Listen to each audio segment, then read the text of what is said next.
All right, Shalom. I want to start by giving our praises, honor, and glory unto Yahweh, Bahashem Yahweh Shai, Bahashem Rachak Wadash. Double honors to the apostles and the elders of Great Millstone who teach and rule well, and also to their elders, the men that taught them. I pray the Lord have peace, blessings, and mercy upon the households of the hopefully elect.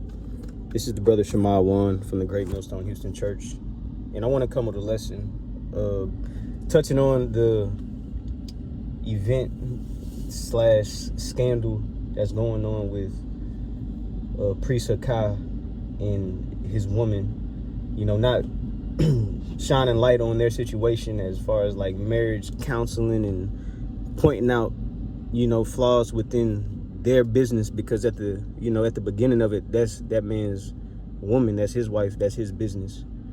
But more so coming at the angle of, this is an example of what happens whenever you are against Yahweh Shai, because rewinding time, you came against the order that's set up.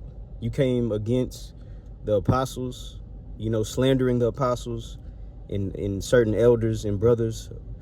You changed the name. Okay, that's heavy. You're not just finna, change the name and act like life is finna be peaches and cream. And now his life is falling apart. And this is only the beginning for whoever else is on the roster, whoever else is next who came up against the doctrine, the testimony of Yahweh Bahashem Yahweh Shai. All right. Matthew chapter 12 and verse 30, it says, "He that is not with me is against me, and he that gathereth not with me scattereth abroad." These guys being a horrible example. All right, horrible example of following Yahweh Shai. They pervert the doctrine. Okay, they changed the name. Even whenever they were, him, whenever he was in Sakari, these niggas held the Passover at a damn club, full of worldly shit going on. Bottle bitches, sparklers, sitting in big ass chairs like they kings. That's a horrible example. Then, reading their fruit. I mean, looking at their actions, look at what it led to, from what they teach. All right. But Hakai, Priest Hakai, speaking about him, this man didn't change the name and the doctrine. Salvation is for, the heathen. Yahweh Shai died for them too. Okay. Nah, that's where, this ain't personal, focusing on this man's situation with his woman. No, this nigga is to be marked. That's some nigga shit. Now you're getting what you reap what you sow. Humbly saying that, because these are two examples of what bad looks like. What's going on with him and his woman. She's not just no little, how they say, she just fell out of heaven, a little angel. No. She's on the mark. She's on the list too. Revelation chapter 22 and verse 18, it says, "For I testify unto every man that heareth the words of the prophecy of this book. If any man should add unto these things, the Most High shall add unto him the plagues that are written in this book." Verse 19, "And if any man shall take away from the words of the book of this prophecy, the Most High shall take away his part out of the book of life, and out of the holy city, and from the things which are written in this book." That's the severity of adding to this word and taking away from it. Real quick, it's a precept I want to get in Proverbs 30. Proverbs chapter 30 and verse 6 in the NLT though. It says, "Do not add to his words, or he may rebuke you and expose you as a liar. O Yahweh Bahashem Yahweh Shai, I beg two favors from you. Let me have them before I die. First, help me never to tell a lie. Second, give me neither poverty nor riches. Give me just enough to satisfy my needs. For if I grow rich, I may deny you and say, who is the Lord? And if I am too poor, I may steal and thus insult Yahweh Ba'ashem Yahushai's holy name. You know, and thinking about it, this man is a liar, you know, with the doctrine that he teaches. All right. And like I said, this is only the beginning. Yeah, it's only the beginning for those who, you know, pollute the doctrine. All right. The Lord is not to be messed with, man. You know, what goes on behind closed doors will get exposed. And the Lord is just revealed. Now it's the time that we're in. You know, certain things are being revealed. Yes. What's the token of this year? The year of apostates, sellouts, and agents, and also Jacob's trouble. Proverbs chapter 30 and verse the later end, it says, give me just enough to stay satisfied. Just give me enough to stay Salaki. Just give me, I keep saying just, but it says, give me just enough to satisfy my needs. For if I grow rich, I may deny you and say, who is the Lord? And if I am too poor, I may steal and thus insult the Most High's holy name. And this is an individual who, if you just look at him, look at his works, look at how he moves, look at how he conducts himself. He cares about he cares about money. He cares about the vain things, you know, the cares of this world. Wherein, you know, you move towards shit like that. Man then got on a level where you started, you know, hustling the congregation, selling the truth, literally making merchandise off of the ministry, selling Hebrew names. That's wicked. And you're doing that shit publicly. What the hell do you think goes on behind closed doors? You know, just thinking about the examples that we have set, which, you know, how they say, well, these men came against, it's a lot of men that come against the true prophets, and the Lord is exposing them. You know, surely they're being exposed. But this man got the greed for money and got carried away with that shit. You know, like the scriptures tell us, well, we'll get it. Let me just get a few precepts that I had for time's sake. This is Ecclesiasticus chapter 5 and verse 3. I'm going to read it in the GNT. It says, don't think that no one can exercise authority over you. If you do, the Lord is certain to punish you. Just thinking about how they used to buck up against the, you know, the true prophets, the apostles, speaking against the apostles and certain elders and brothers, period. When it comes to order, getting in order, like I said, the target ain't nothing personal. It goes against, you know, what's pleasing unto the Lord. Niggas are going off. Then whenever time came for getting corrected, they got emotional about it. Whenever it's not personal. But what is what's attached to if you continue to go off.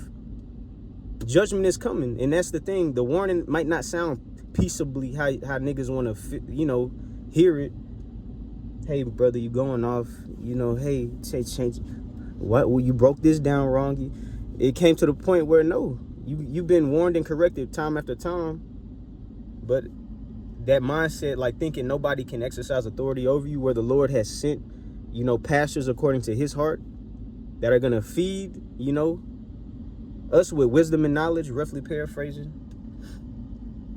The scriptures also tell you this. I'm going to stay in the GNT. Ecclesiasticus chapter 7 and verse 29. It says, fear the Lord with all your heart and have respect for His priests. Verse 30, love your Creator with all your strength and give His ministers your support. And that's something that that wasn't shown. You know, a very disrespectful, you know, attitude and spirit, you know, towards the Lord's priests, the true prophets. Romans 16 and 17 says, now I beseech you, brethren, mark them which cause divisions and offenses contrary to the doctrine which ye have learned, and avoid them. Verse 18, for they that are such serve not our Lord Yahawashi HaMashiach, but their own belly, and by good words and fair speeches deceive the hearts of the simple. And guess what? Those aren't true prophet characteristics. A true prophet does not have those attributes. Smooth with their words, very likable. Want to have the right image for the people, but the message is polluted. The doctrine is polluted. That's a problem. The scripture says, mark them that do things like that. Okay, because what they are doing, they coming against the Lord with that. They changing up the Lord's doctrine, or they changing up they're trying to. It says, look, let me read this.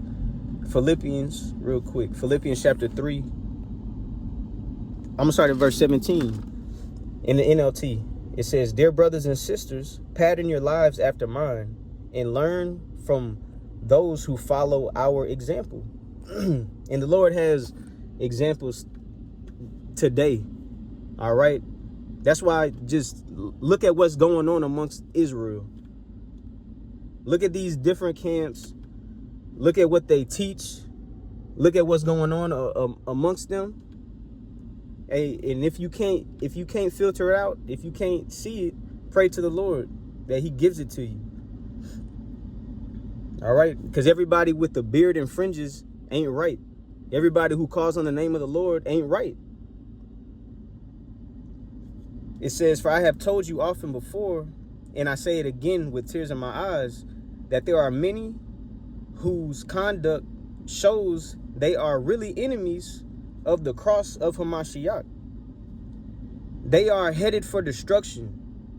Their God is their appetite. They brag about shameful things. And they think only about this life here on earth. That fits them niggas. That fits who people call priest Hakah. Really is an enemy of Yahawashi.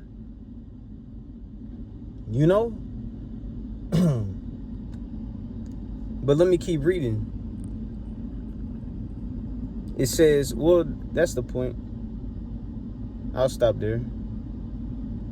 And if you haven't seen the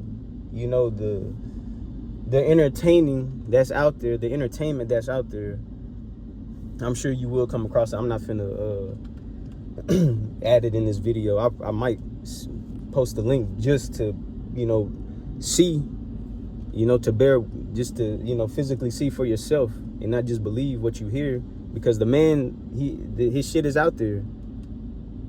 He's a demon. He's wicked. His shit is out there. I could put this Hebrew Israelite shit to the side, or I could put the Israelites to the side and really be a grimy nigga, whatever the hell he said. That's nigga shit. Just cause you got a YouTube page and teach and can read the Bible, don't mean you right in the spirit. And the scriptures tell you in Sirach, Ecclesiasticus 26 and verse 23. Sirach, or Ecclesiasticus chapter 26 and verse 23. It says, a wicked woman is given as a portion to a wicked man, but a godly woman is given to him that feareth Yahweh Bahashim Yahawashi. And that's a point I want to hit. That man don't fear Yahweh Bahashim Yahawashi. Not at all. That's why shit like that happens. A lack of fear of the Lord.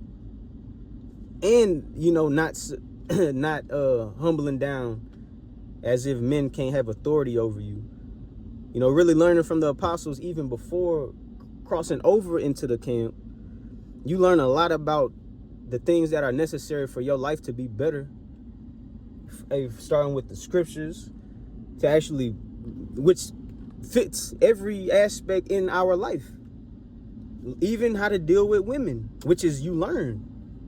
You know, and women even the women who listen to the apostles, if you really listening, you'll get on a level too, not to do stupid shit like this.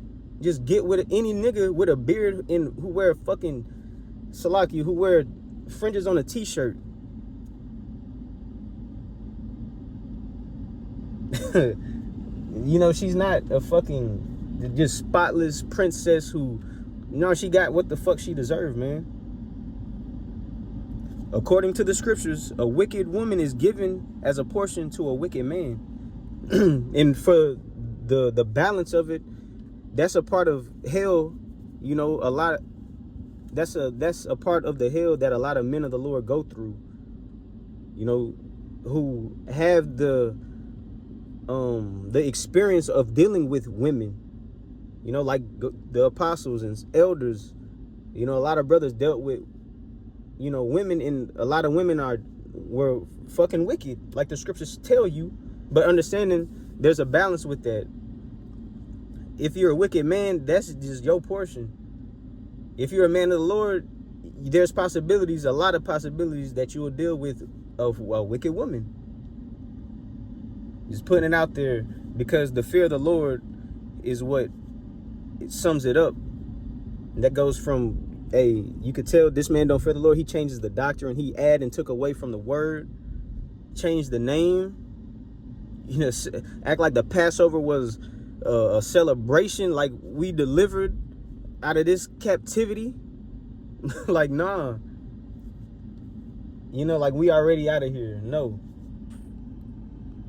You know, going back to mentioning what, you know, true prophets, you know, look like, just thinking about what Yahushua said about John the Baptist, you know, which is completely opposite about guys like this who want to look good and be seen. All the expensive shit you posting, your whip, just like just to show it off. Like, nah, let me read it. Matthew chapter 11 and verse 7. It says, "And as they departed, Yahushua began to say unto the multitudes concerning John, What went ye out to see? Or what went ye out into the wilderness to see? A reed shaken in the wind? But what went ye out for to see? A man clothed in soft raiment? Behold, they that wear soft clothing are in kings' houses." It says, verse 9, it says, "But what went ye out for to see? A prophet? Yea, I say unto you, and more than a prophet." All of that soft, you know, was fitting, that you know, that sweet, comfortable. That's not how the true prophets of the Lord are going to be, man. You know, just especially in these times that we're in. It's time to prepare for Jacob's trouble, for the hour of temptation. You know, great persecution. Not looking cute and trying to build up and get as comfortable as you can on this side in Esau's kingdom, in our hell. No. You know, in prophets, the true prophets of the Lord are going to prophesy that. You know, it's not time. We're not in our kingdom. This is not our rest. You know, so if that lifestyle is attached to that, that's fucking off. But that was it. Matthew 7 and 15, last one. "Beware of false prophets, which come to you in sheep's clothing, but inwardly are ravening wolves." It's not about the image and what it seems to look like. No. Really, inwardly, these people, guys like Priest Akai, are just in it for filthy lucre's sake, for the money. You can see it through his conduct. But that's just an example of what bad looks like, and especially if you don't fear Yahweh Bahashim Yahushua. You know, you want to be somebody, you want to be seen and noticed, the Lord is going to give you that attention. As far as the women go, you ain't supposed to be seen and shit. Whenever this nigga changing up the name, if you so-called got faith and believe, this nigga changed up the name, and nah. And it was good while, you know, the going was good. You was in the scene and all of that shit was good, but now he's losing, and you are part of that nigga's house, and you getting felt up too. And that's an example for how the times we're in. You know, just like the time of Acts, the spirit of the Lord ain't playing, which is, you know, to put fear in us so we won't fuck around, where we got to find out like Hananiah and Sapphira. Got to fuck around and find out like Alazar, like Deacon Hakai and his woman, like shit like that. Nah. But that's it. Lord willing, I pray this was edifying to the Lord's elect. Salaki, Lord willing, I pray this was edifying to the Lord's elect. Hey, and Lord willing, to the next time I say shalom.